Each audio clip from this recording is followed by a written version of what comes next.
Do you love spy books, movies, and TV? Then the Spybrary podcast is for you.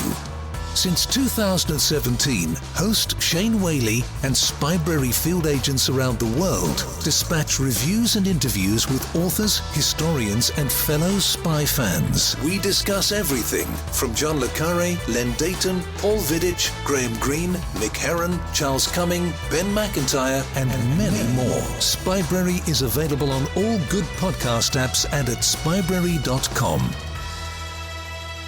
Hello and welcome to episode 211 of the Spybrary podcast. Today we bring you a spy thriller author. We are chatting with William Maz. Now, William has written two books, spy books, both set in Bucharest, in Romania. Let me share with you a little bit about the book, The Bucharest Legacy, which is the second in the series that we focus on today's episode. CIA agent Bill Hefflin is back in Bucharest, immersed in a cauldron of spies and crooked politicians. The CIA is rocked to its core when a KGB defector divulges that there is a KGB mole inside the agency. They learn that the mole's handler is a KGB agent known as Boris. CIA analyst Bill Hefflin recognizes that name. Boris is the code name of Hefflin's longtime KGB asset. If the defector is correct, Hefflin realizes Boris must be a triple agent, and his supposed mole has been passing false intel to Hefflin and the CIA. What's more, this makes Hefflin the prime suspect as the KGB mole inside the agency. Hefflin is given a chance to prove his innocence by returning to his city of birth, Bucharest, Romania, to find Boris and track down the identity of the mole. It's been 3 years since the bloody revolution, and what he finds is a cauldron of spies, crooked politicians, and a country controlled by the underground and the new oligarchs, all of whom want to find Boris. But Hefflin has a secret that no one else knows. Boris has been dead for over a year. While the novels in the Bill Hefflin spy thriller series do stand on their own and can be read in any order, the publishers and William himself recommends the sequence as the Bucharest dossier and then the Bucharest Legacy. We do talk a little bit about the Bucharest dossier. It's book number 1 today. Don't worry, we don't go down spoiler straza. Very careful with that. So I actually read the second book first. I kept meaning to get to the first one. Time just ran out, you know. I'm going to be killed by my to-be-read pile at some stage when it just topples on top of me. Didn't get to it. Did enjoy the second one. And he uses a clever device, and we touch upon it in this interview, that helps if you haven't read the first book. So it's not jarring. I enjoyed it. Good read. With hindsight, I'd probably read the first one. I'd read these in order, but they do act as standalone. So it's up to you. Take a listen to William today and decide for yourself. All right. Without further ado, let's pass you over to William Maz. Fine. Thank you for having me. It's a pleasure to be here. Well, thank you for writing the two books on Romania, on Bucharest in particular. I have been very fortunate to have visited Romania. Admittedly, it was 10 years ago, and we went to watch a football match. My hometown team was playing a Romanian team, so I got to spend a few days in Bucharest, which I thoroughly enjoyed. And then we went up to, forgive the pronunciation, Ploiești. And we that was the team we were playing, Petrolul Ploiești. And you know what? Yes. It's a trip that we really enjoyed, and much of it for the welcome we got from the people of Romania. It was still, even though, you know, the Ceausescu regime's been gone a long time, there was still a fascination about us as Westerners, and maybe more so in Ploiești than in Bucharest, in fairness. Well, just tell you, I mean, if you go to Eastern Europe, whether it's Poland or Hungary or Romania, they are still in love with the American dream, with the American freedom, and they hold us in much higher esteem than we hold ourselves, which I think we should learn from, because for 40, 50 years, they've looked at us as the beacon of freedom, you know, and that keeps going. I always remember that game We came out of the stadium, and as were everyone else, the local lads wanted to have a fight with these Brits who were coming in. And the police were very well organized, but these three probably early 20s ladies came up to us and they were like, so what do you think of our country, and what do you think? And they were just very curious. And at that point, you could see this gang of hooligans on the corner. I'm like, the last thing we want to be to hear is talking to their women. Right. But it was a very fun visit, and that helped me with this book to kind of picture what was happening in Bucharest. So you've written 2 books on Bucharest. Maybe we can touch on the first one. Unfortunately, I've not got to read it yet because, as we were saying earlier on, with hosting Spybury, there's only a certain amount of books I can get to. But what I do want to tell you is that Amazon's doing its job for you, because on my Kindle, they have adverts on the front that will rotate, and for ages I kept seeing the Bucharest dossier by William Maz. So that's great. Whoever's doing your marketing is doing a great job. Well, Merrill Moss Media, I want to put a plug in for her. She's wonderful. So yes, the Bucharest dossier, which came out in March of last year, is I describe it as a love story inside of a spy thriller, inside of a historical novel. It takes place in December of 1989 during the Romanian Revolution that brought down Ceausescu and brought down communism. Romania was unique in 2 respects. One was that it was the last of the former communist states to leave communism. And the second was it was the only one that had a bloody revolution. All the other ones were so-called velvet revolutions. And so that described a lot of the lives of people during the communist regime, the secret police called the Securitate, the tyranny, the poverty, the lines for food, and everything else. The second book, I wanted to visit what happened after the revolution, after Ceausescu fell. So the book takes place 3 years later in 1993. And it's called The Rise of the Oligarchs, because that's exactly what happened in Romania, the same thing that happened in Russia, and what happened in practically every former communist state that came to democracy, and that continues to this day.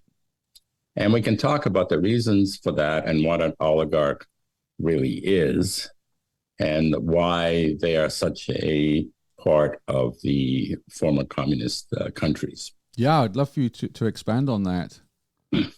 So what is an oligarch? The term goes back to Aristotle, believe it or not, because in those days they had the same problem with the oligarch system. What is an oligarch? The oligarch is a wealthy person whose wealth depends on the goodwill of the leader, of the tyrant. Either the leader gave him the wealth or can take it away anytime that he wishes.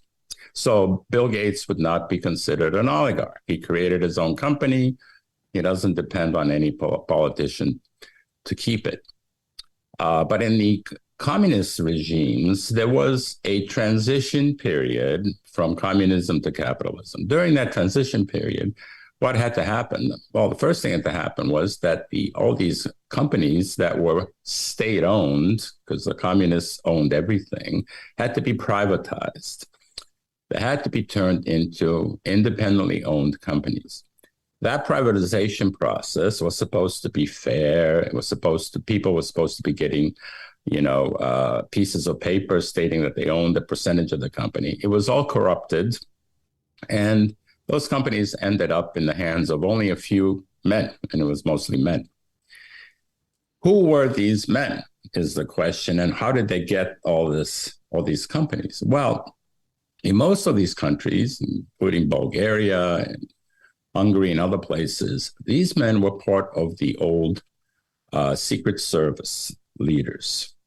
In Romania, it was the Securitate, in Russia was the KGB, and they had a couple of things going for them.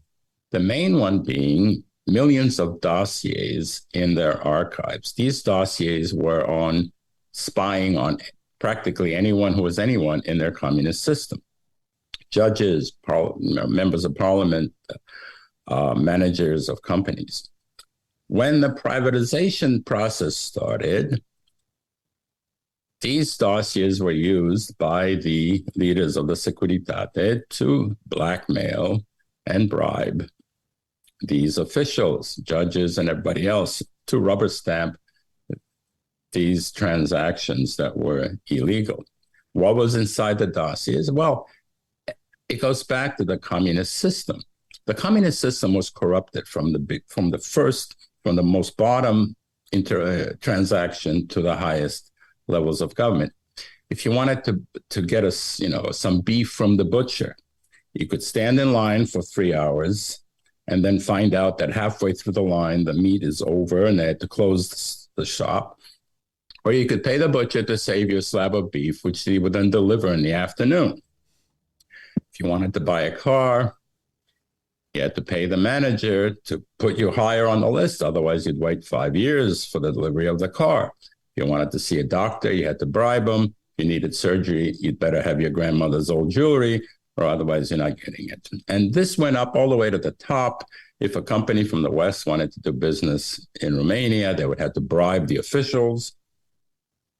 Ceausescu would always get a percentage, the same way that Putin owns a percentage of the major companies. He's supposed to be, the wealthiest man in the world, even though none of it is in his name. And so that's what was in those dossiers, all of this corruption. So that the Securitate was able to blackmail everybody, to rubber stamp all these transactions. And these former Securitate officials became immensely wealthy overnight. And for a long time, nobody knew who they were until investigations started to bring about their identity, which took a long time because most of these companies were owned by LLCs listed in Liechtenstein or Luxembourg or something. Yeah. So that's how these oligarchs were formed.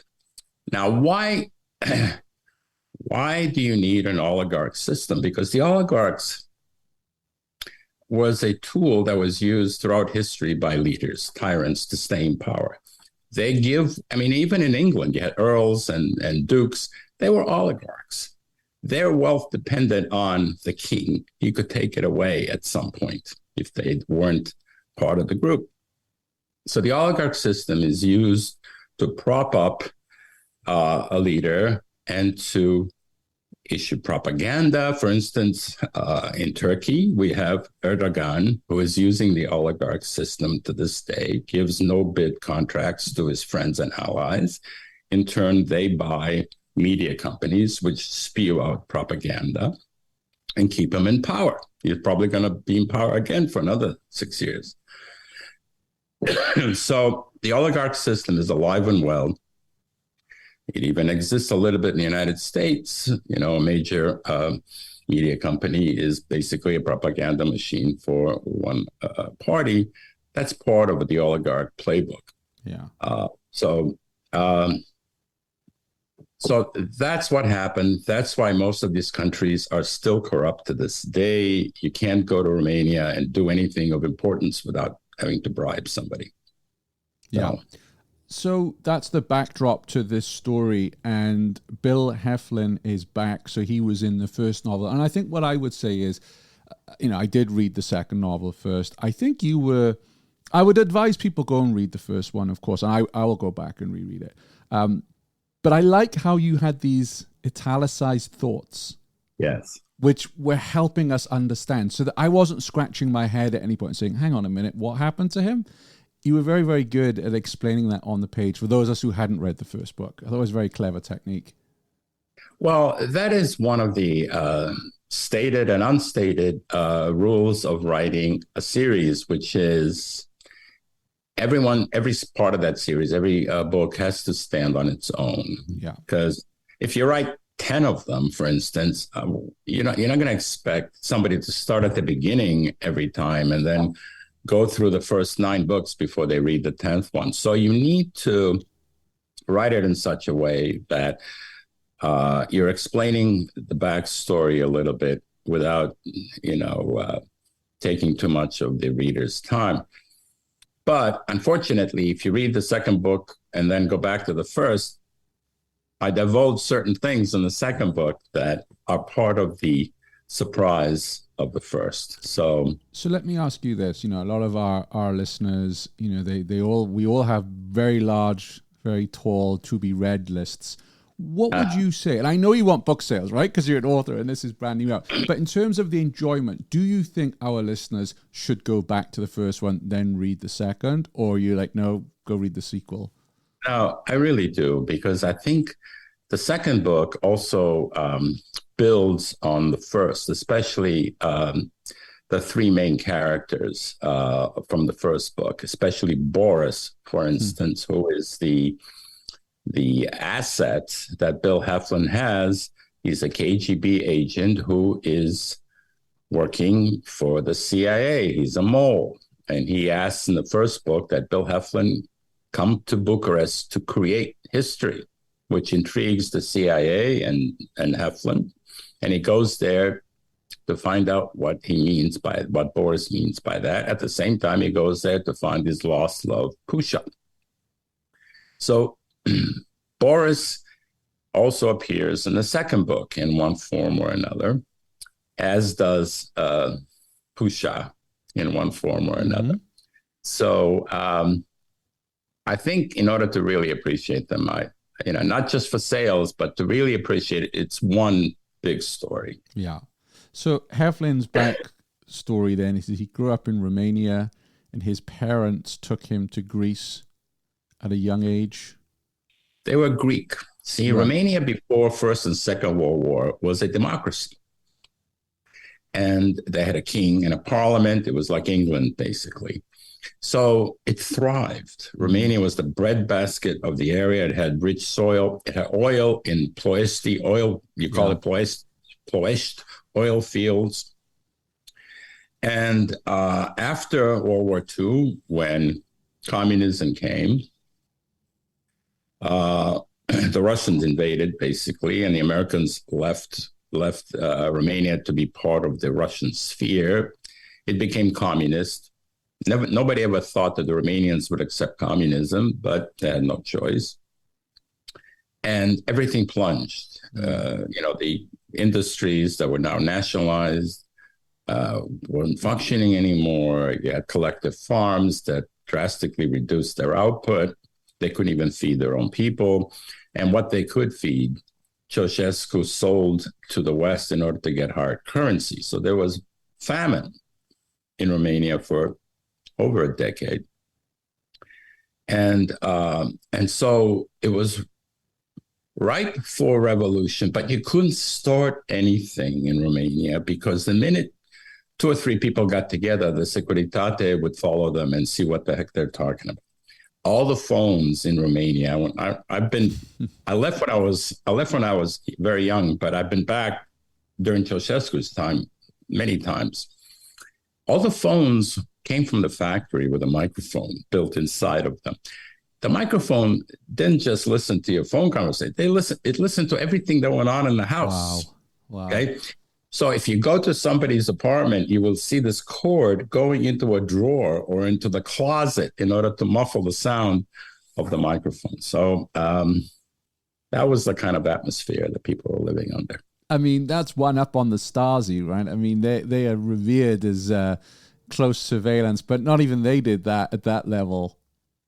No, the Stasi was supposed to be the worst, but now they're finding out that the Securitate was the worst. There were over 100,000 people in psychiatric wards when Ceausescu fell. They were all political prisoners, murders, poisons all the time. So you couldn't start a revolution. You ask, why did people wait 40 years?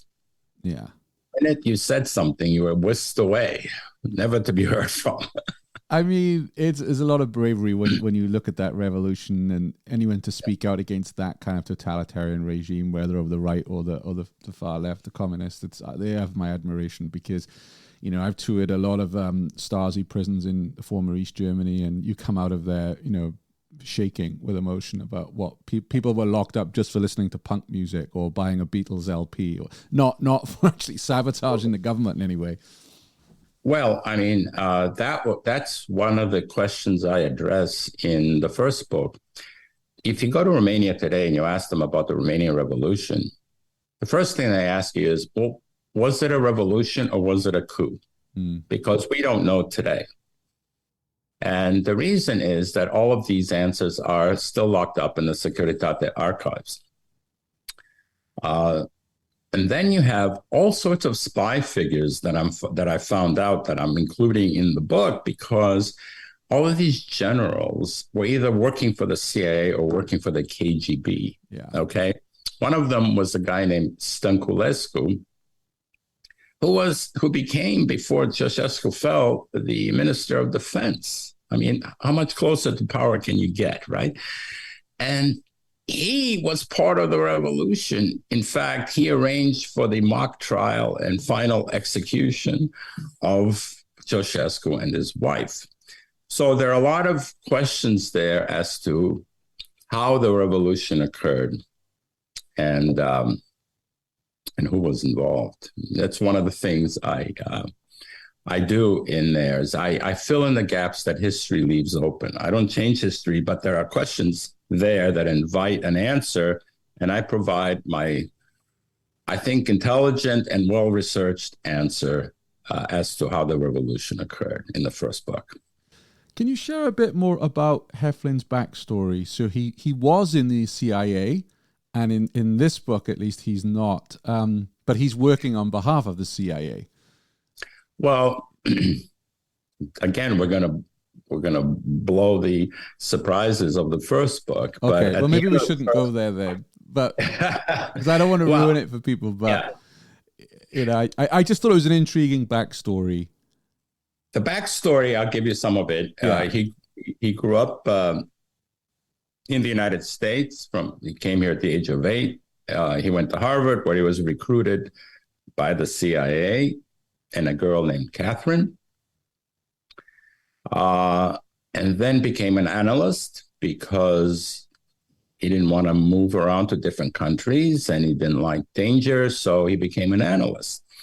But then this asset named Boris, this KGB agent, he started receiving messages from Boris, and he doesn't know why Boris chose him to send him messages, which we find out at the end of the first book. And Boris, at one point in December of '89, asked him to come to Bucharest, like I said, to create history. So there's something brewing. Romania is the only country left with communism. Then you know there's going to be some sort of change of regime. So Hefflin goes there. And eventually, at the end of the first book, he becomes immensely wealthy, and we find out how.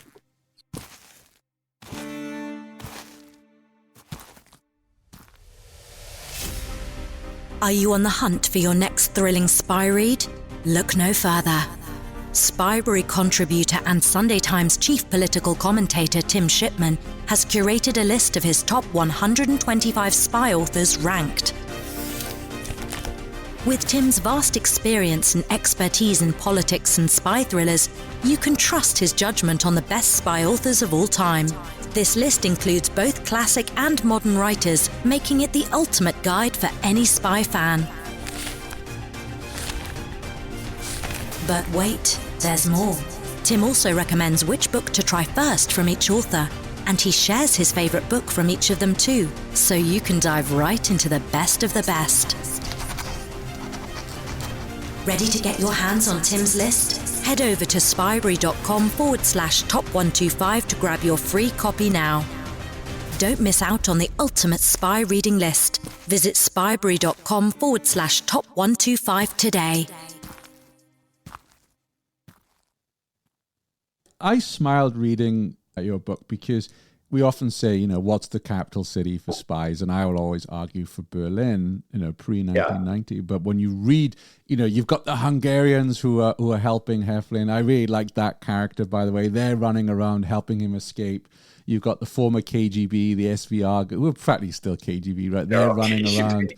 Yeah. You've got Americans, you've got businessmen in there trying to, do some deals. I really enjoyed how you conveyed that atmosphere of like, this is a city in the early 90s that's now full of spies and foreign interests ready to kind of pick at what they can get. It was the Wild West. And one of my characters says that it was the Wild West of business because they needed everything. They didn't have anything. Even the companies that these oligarchs stole were old, and they needed investments in order to refurbish them. And you have to realize also, after communism fell, 45% of the population was unemployed. Why? Because the communists, one of their shticks was, everybody has a job. There won't be anybody without a job. So all of their companies in the communist days, were overstaffed. Nobody really worked. Nobody cared to work because they didn't work for themselves. They worked for the government.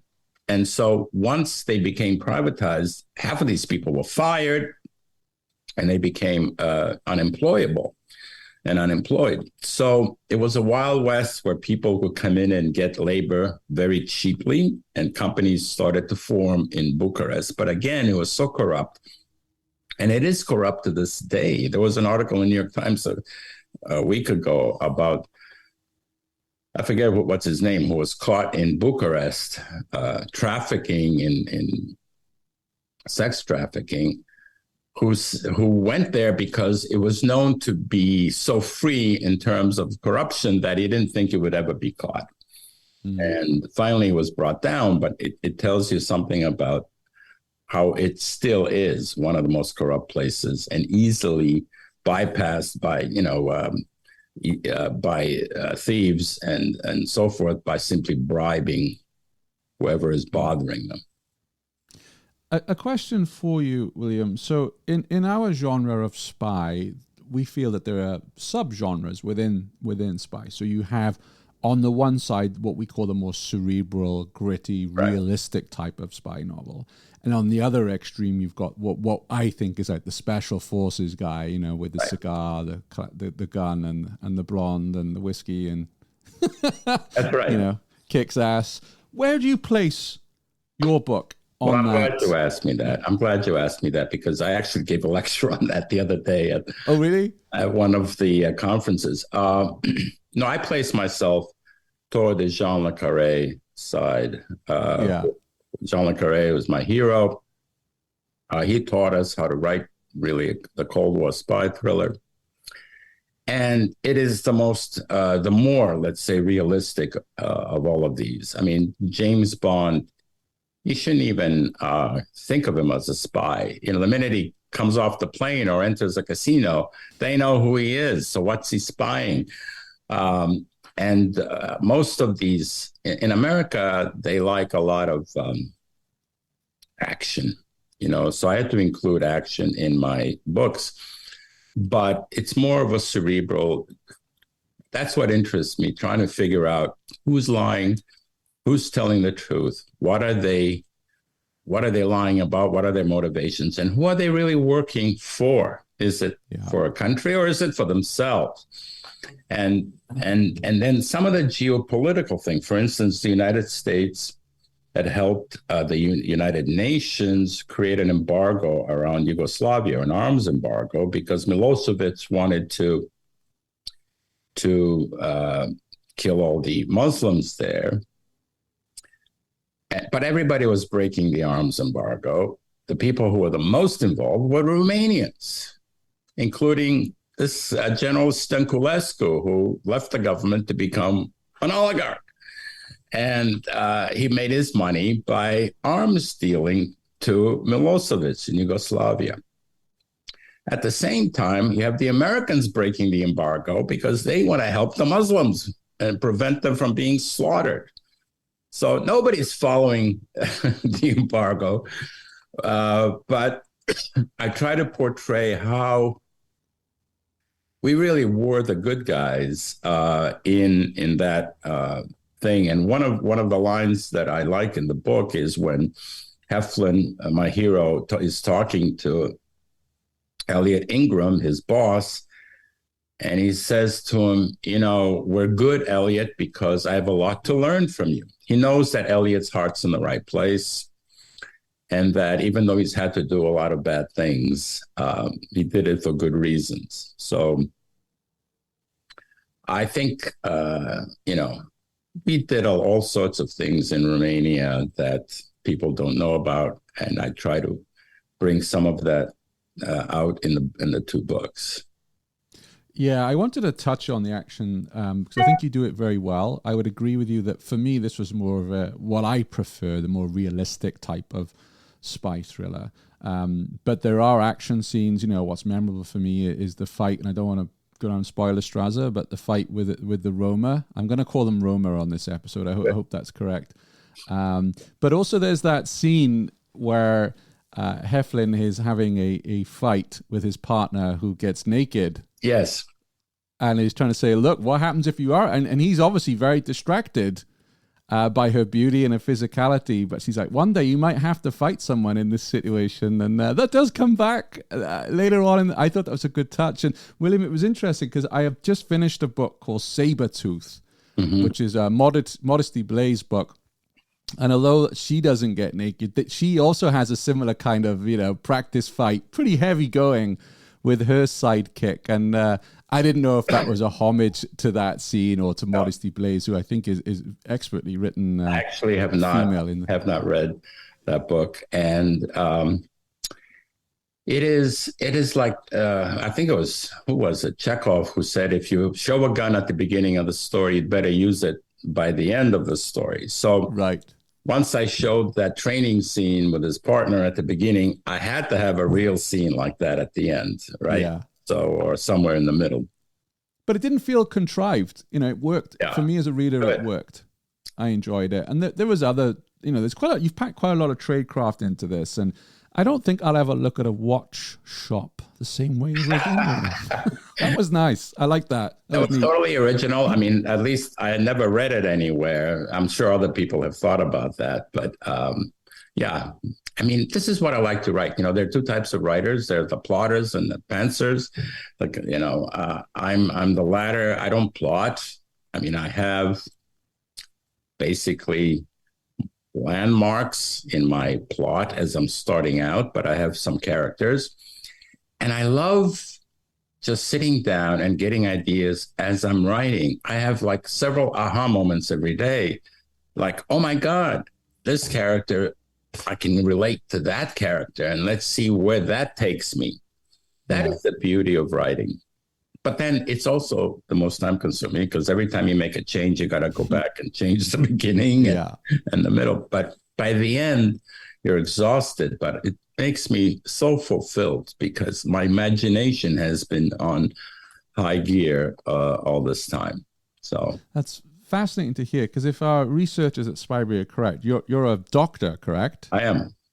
So writing for you, I don't want to call it a hobby, but you're clearly writing for pleasure. You're enjoying the process. Totally. I was a writer when I was in 7th grade. Mrs. Garbutt's class told us to write a short story. She loved mine. She had me read it in front of the class. Everybody stood up and applauded. I was hooked. So I've been writing since then. I wrote my first novel in medical school, believe it or not. It was almost published by Knopf, but they didn't like the ending, blah, blah, blah. So during these years, I've been studying writing. I've taken writing courses. I studied a year with Gordon Lish. I don't know if you remember who he is, but he was an editor, a big editor, who discovered a lot of writers in the 80s and 90s. And so it's not that I've been sitting on my laurels. While practicing medicine, I was always trying to learn how to write well, and or at least what I think is better than I used to be able to. So it didn't just come out of nowhere. What's that old expression? It took me 20 years to become an overnight success. Yes. Yeah. What advice would you have? Because a lot of our listeners are also wanting to become authors, working hard at their craft. What advice would you say to our listeners who are trying to make it in writing? Taking courses is almost a waste of time. Take one. But most courses in writing at a university level are conducted in the following manner. You have a writer as the teacher, and then you have maybe 5, 10, 15 students in the class, and everybody writes a scene or two or a short story and then reads it in class. And then the other people comment on it, critique it. That's the story. That's the process. You're not one-on-one with the writer, rarely.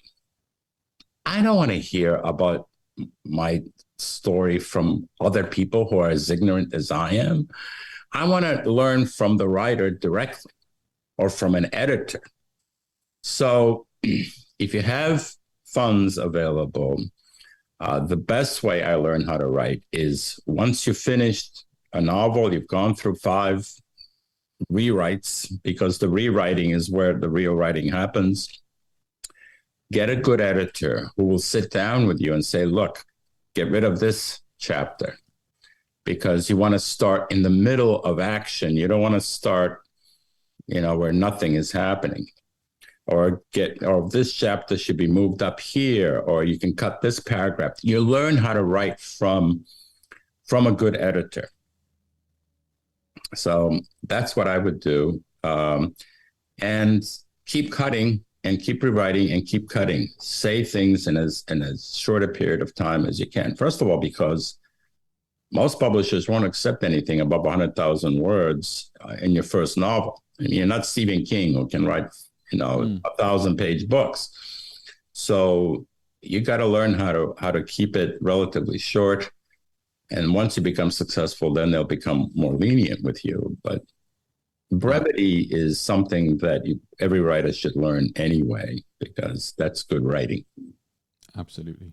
A question for you. So as I was reading the book, I kept thinking, wow, Romania's history sounds fascinating. I read a few things up about Ceausescu because, he's kind of, from a different era almost now. We've moved on. And when I read these things, I was like, wow. And I remember the sheer size of his palace in Bucharest, for instance.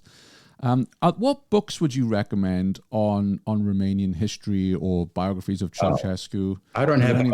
I read a lot, but I don't have them at my fingertips. I mean, basically... they're in my library, but I'm not. Okay. But you can look, you got Amazon and Google, you can find good histories on Romania. Romania is a weird country because, like a lot of other places, like Greece, for instance, my parents are Greek, so I got a lot of that from them. They were under the Ottoman. Wait a minute. Are you Bill Hefflin? What was that expression? Madame Bovary, c'est moi. Flaubert said, who is Madame Bovary? Somebody asked, and he says, Madame Bovary, she's me. Yeah. So I am partly Bill Hefflin, there was a girl named Pusha that I left behind, but that's where the story ends. I never saw her again, so she became part of my fiction.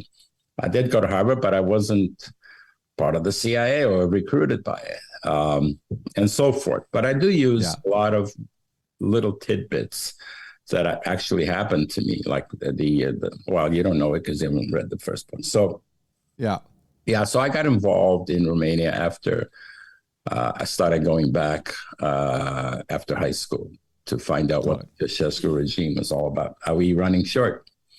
No, we're good. We're just about to wrap up. So what's next for you? Is there a trilogy? Is there more Bill Hefflin to come? Or what's next for you, William? There's more Bill Hefflin to come, but it probably won't be a lot with Bucharest. I think Bill Hefflin moves on. And I'm in the middle of working it, but that's all I can say at this point. Yeah. But I'm not going to stick to just spy thrillers. Okay. There's another book that's already been that we're already finished. That is more in the Michael Crichton spy thriller, thriller type. With because that's the other side of me, the science side, the medicine side, and so I have a lot of questions to ask from that point of view, and I can do it in the thriller genre. Yeah, got it. So where can our listeners buy your book, William? Everywhere. Amazon, Barnes and Nobles, Local bookstores, they may or may not have it, but Sure. if you want to go online, they can buy it anywhere. And then you can go to my website, williammaz.com, and find what I've written there about the regime and where I'm appearing, because I'm going on a book tour. Brilliant. Yeah, so that'll be a lot of fun. Absolutely. And I would say to our listeners, if you choose to read the first book, read it and then check out our friends at Poison Pen. William did a really good interview over at the Poison Pen podcast. One more thing I want to say. The first book got a lot of awards, like 5 or 6 awards. Look on Amazon and you'll see the list of awards. And I have a movie option deal on it. Wow. I did wonder about that. With Cody Gifford. He is the son of Kathy Lee Gifford and Frank Gifford. Yeah. He has his own production company. He read the book. He came to us.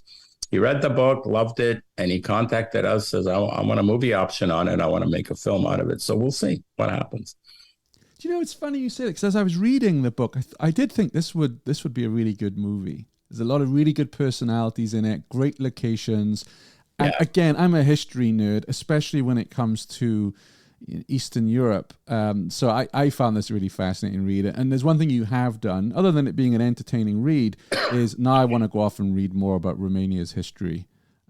So I hope that was a goal of yours, William, that people would come to want to learn more about Romania. Well, it was certainly a goal, and I wanted to bring it to the present because we think the Cold War is over. Cold War is not over. We think that the oligarch system is something weird about Russia. No, it's everywhere, including, here sometimes. So I wanted to educate people about what communism was really like, the terror involved in living that kind of life, and what the Russian people are probably experiencing again today. Yeah, I thought that was an interesting about your novel is, the communists are being kicked out, but look who they're replaced by, has life. And you feel sorry for the Romanians. They're jubilant. They've got rid of the dictator. And then what happens next? Right. I think you do a good job of articulating that for those of us who aren't familiar. So I recommend your book. Go out and buy it. Available on Amazon. I will put all the show notes. I'll put the purchasing show note links in the show notes, which is spybrary.com/211. William, wishing you all the very best. The book is out June 20th, correct? Correct. But you can pre-order it on Amazon and everywhere else. So. Absolutely. And do keep us informed where you're touring, because we also have a very active online community of spy book readers, which you can find at spybrary.com/community. Let us know. I'm happy to post up those dates, and I'm sure some of our listeners will come along to hear you speak and probably ask you tougher questions than I do. Oh, that's fine. Thank you so much. It was a real pleasure. You're a wonderful guy and a lot of fun. Thank you.